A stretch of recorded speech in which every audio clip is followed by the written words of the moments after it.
as friends, or if we know somebody that's going through this, how do we even support them? Because it's so easy to say, can't you just leave, And then it's just hard to understand the situation. Yeah. I would say building up their self-esteem, because he has done such a good job tearing it down and making them question themselves. Just being able to say, yeah, this isn't okay the way he talks to you. It's not okay the way that he treats you. You deserve better. But not bashing him, as tempting as that can be, because then they get defensive, or, oh, I made up and I went back with him, so now I don't want to tell you about what he did the next time. And then there's probably that sense of shame, and so it's just like, why even be friends anymore? Yeah. Because you might feel that judgment. Yeah. And it really is up to that victim of when is the right time to leave. I mean, I have many women that I work with that, go back and forth. It takes a long time to recognize, okay, this really is emotional abuse. This is verbal abuse. But maybe it can change. Maybe I can do something different, And one of the things that I tell them frequently is nobody can tell you when it's the right time to leave. You have to decide that for yourself. And, I'm going to point out every time that there's something unhealthy going on, and this is not okay, and you don't deserve to be treated this way. But again, only that person in the situation can decide when enough is enough. Right. So when you say to build them up, can you just give us like a few examples of how to do that? I think just basic praising them for their skills as a parent, their, intelligence, their, kind of that you do an incredible job raising these kids. You take care of this home, look at how good you do at your job. Anything that you can make them feel like they have value, because everything that is important to them, he will be using to tear them down. Okay. And so if you work with somebody that's being abused, you could easily say to them like, wow, thanks for all your help, or just anything. Yeah. Or if it's a mom at the playground, like, wow, the way you are with your daughter is just inspiring, and I try to do the same thing. Just anything that can help build their confidence is what you're saying. Okay. Letting them know how courageous they are, that they're living with this day to day and doing their best they can to protect their kids, to be there for their family, to handle a situation that really is incredibly difficult. Where and you do fear your life. It seems like so. And after my college years, I had a verbally and physically abusive boyfriend, and the words I almost thought were worse than when I was hit. Oh yes, I've had many people that have told me the bruises will heal. It's the words I can't get out of my head. Yeah. And so, and just thinking about, when I think about that time, which I haven't in a long time, but, I remember, then they had to call the cops on him a couple of times, because then I had to get a restraining order, and I had just moved to Austin. Thank goodness I moved, because I was in this new city and I worked at this new restaurant, and they liked me, and I needed that. Yeah. And just hearing you talk about those things, it's hard. I mean, I didn't have children, so it's easy for me to get out of my environment. But would you recommend that to people if they could, like, get out of the environment in the city that they're in, if they have that opportunity? Is that something? Definitely. In particular, a lot of what I do with victims, if they're still in that situation, we do a lot of safety planning. For some people, if the risk is really high, it may be you have to leave everything and go to the shelter. I've had people that show up in pajamas, no shoes, because he's kicked them out of a moving vehicle.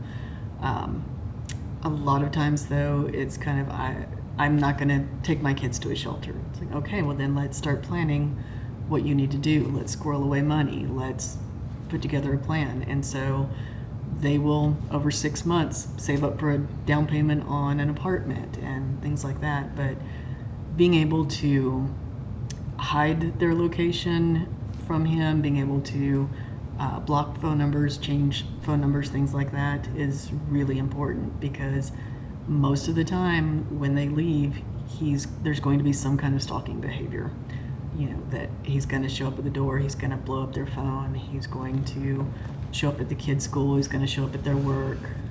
Very common that he will cause a scene and try and get them fired, or call the job and say she's stealing money from you. Anything to, again, undermine her. How do they still go about really making sure that they have a safety net when they leave?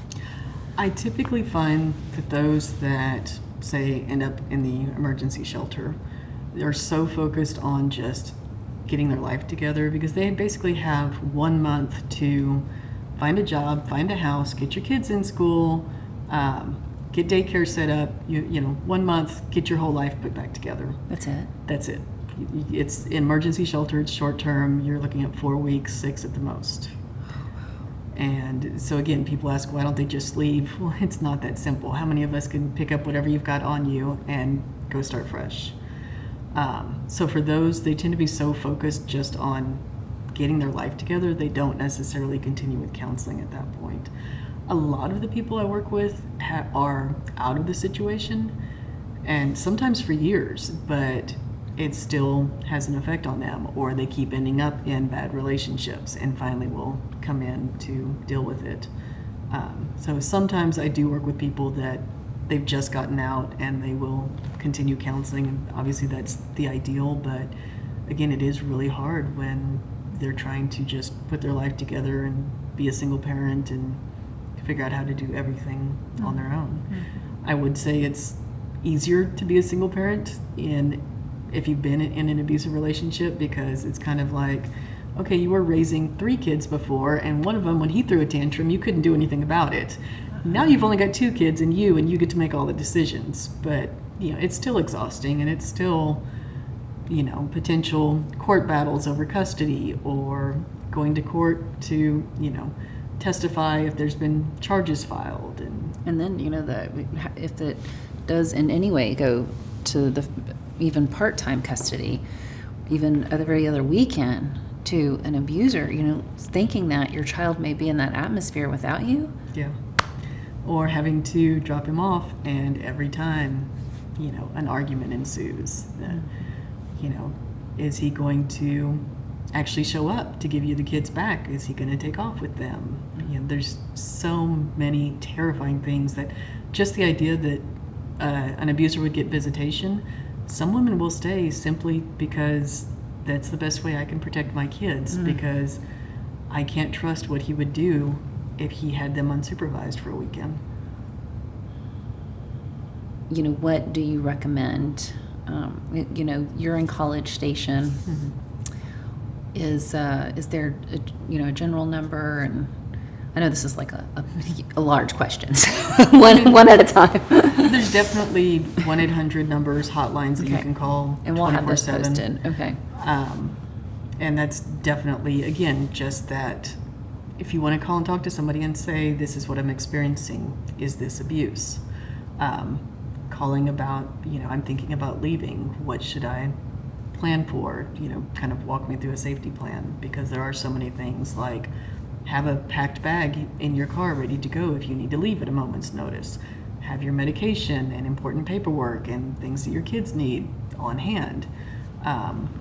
There are things like that, what it takes to get a protective order. Most people don't know those kind of things. So, what does it take to get a protective order?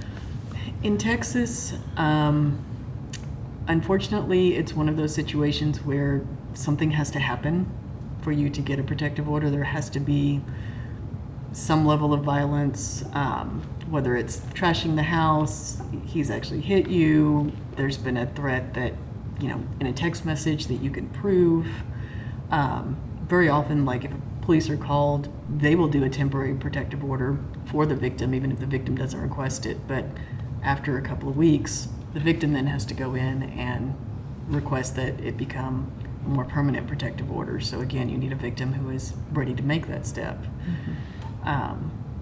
So yeah, there's just a lot of different things that most people don't know about. And so being able to call a 1-800 number or call a local domestic violence agency can be very helpful.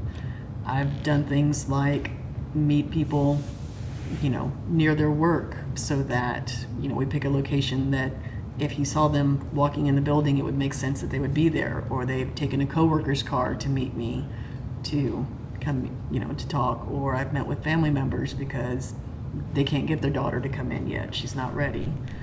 So I think there's a lot of different things like that. With most clients, I like to send them with books or tell them to journal. In a domestic violence situation, I don't want them to have any kind of paperwork that he could find.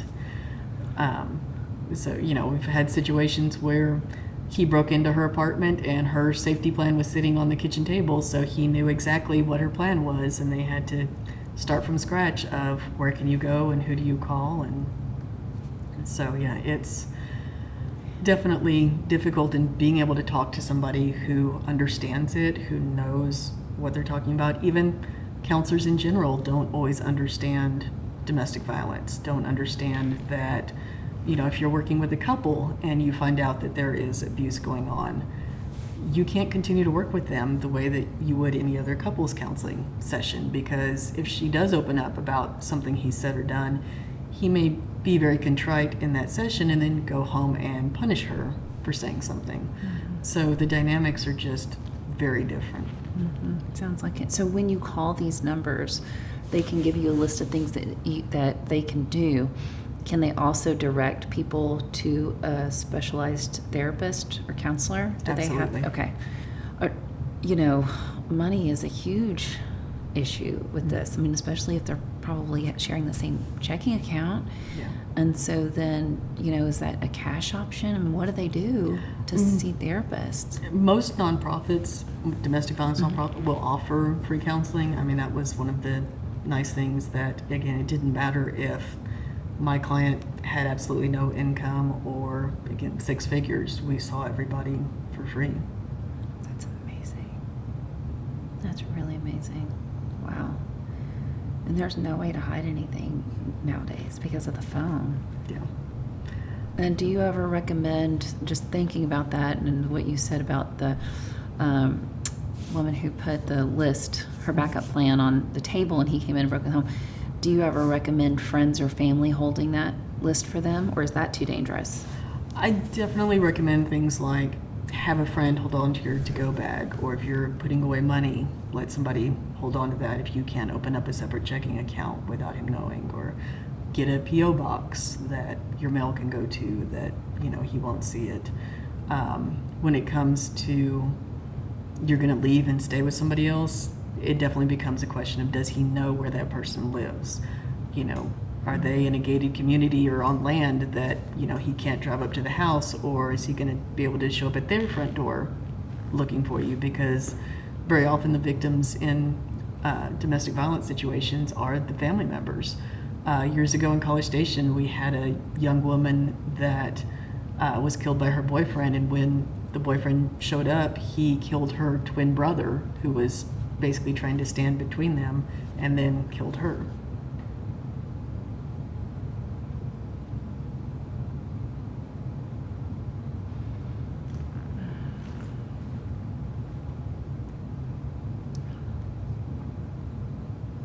It's hard to know what to even say to that, Yeah.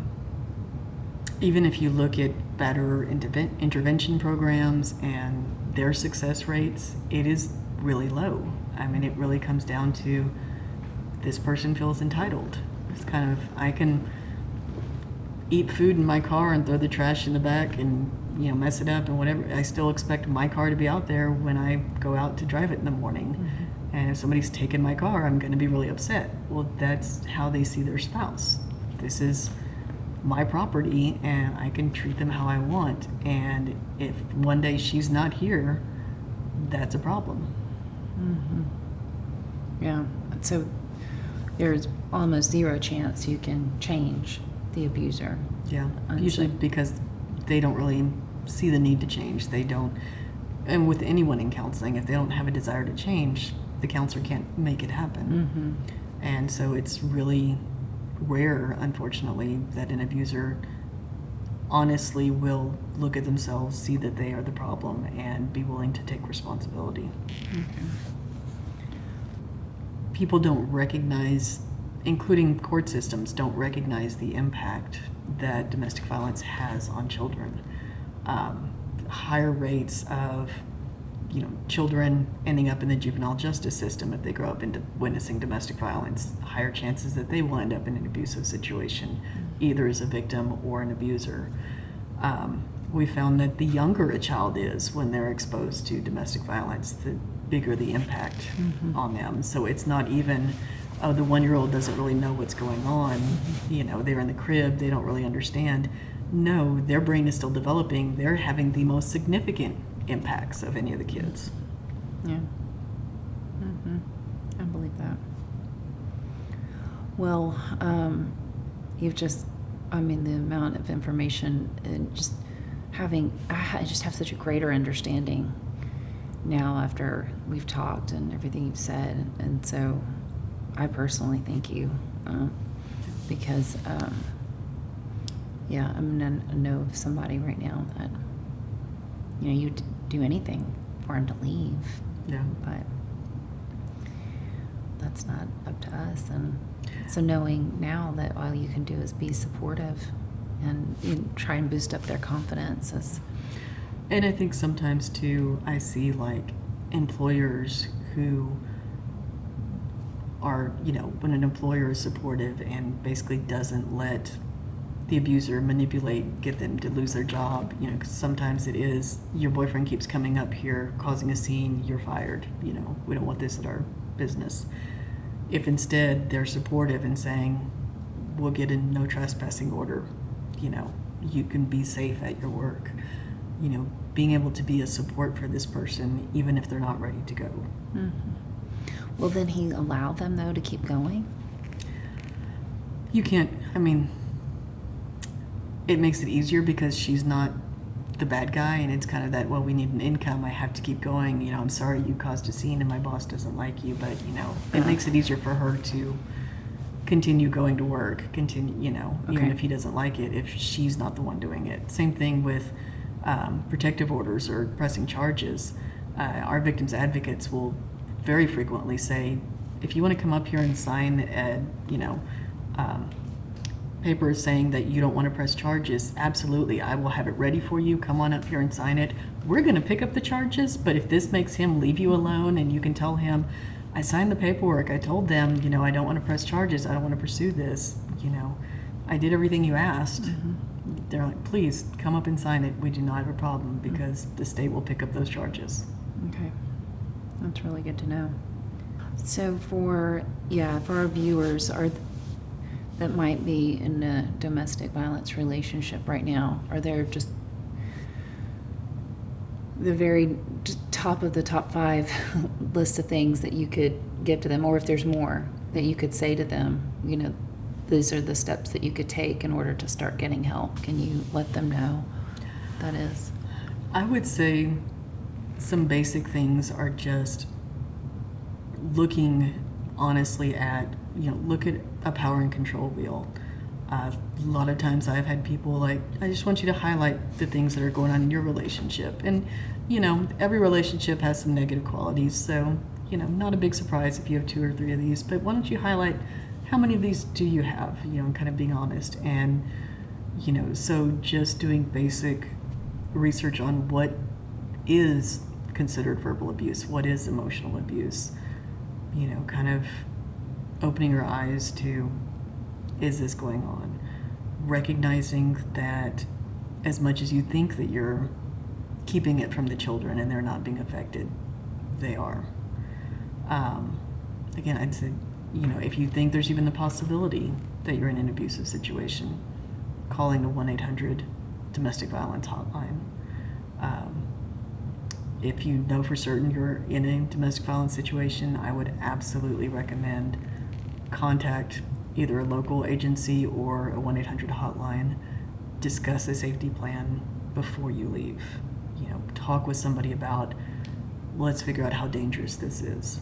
There are very often times that I have told women basically, I want you to smile. I want you to tell him you love him. If he wants sex, you give him sex. Whatever you need to do, you do not tell him you are leaving until he has gone on his business trip and you can pack your bags and get out the door. Most relationships, I would say, don't break up with somebody over text message. At least go sit at a restaurant and have the conversation. But when it comes to domestic violence, you cannot take that chance. Even if they have never been physically abusive, you cannot take that chance. Because once they realize they're going to lose you, it will get worse. It, again, can happen to anyone. The vast majority of the time we see a male abuser, a female victim, so those tend to be the pronouns we use, but it really can be happening to anyone. Okay. Yeah, well, I mean, it's so easy, and even though I had that time in my life when I had that happen with me, it's still, I find myself wondering, why can't you leave? And so after talking with you today and really breaking down, and I think that for me it was so long ago, and I've been through therapy, and I was like a teenager, now I'm 44, I just, it's hard for me, I think, to always put myself back into that situation, but I can relate. But to really know how to be able to help somebody, how to understand somebody that's going through this, knowing that they can't just get up and leave. There is too much at stake for them, and living in that daily fear is not something they can just walk away from, knowing that if anything else happens, it's going to get worse. And so the only thing we can do is be supportive, understanding, give compliments, try and raise them up the best that we can, and not to talk poorly about their abuser. Is that right? Yeah, because really one of their biggest struggles is they still love this person. They still see that person that they fell in love with in him. This is the father of their children, and it is a long process in coming to terms with, I really have to give up hope, and I have to grieve this thing that I've held on to so tightly that someday we're going to have this happy family. Well, thank you. This is, like I said, it's tough to hear these things, because that it's on this neighborhood street we're on. You never know who it could be happening to right now, and the kids that are in there too. So I really appreciate you sharing all of this with us, and then we will have the hotlines that you suggest listed, and if you know anybody that's going through this, or if you yourself are going through it, please call the numbers we have listed below and get the help that you need. Thank you, Allison.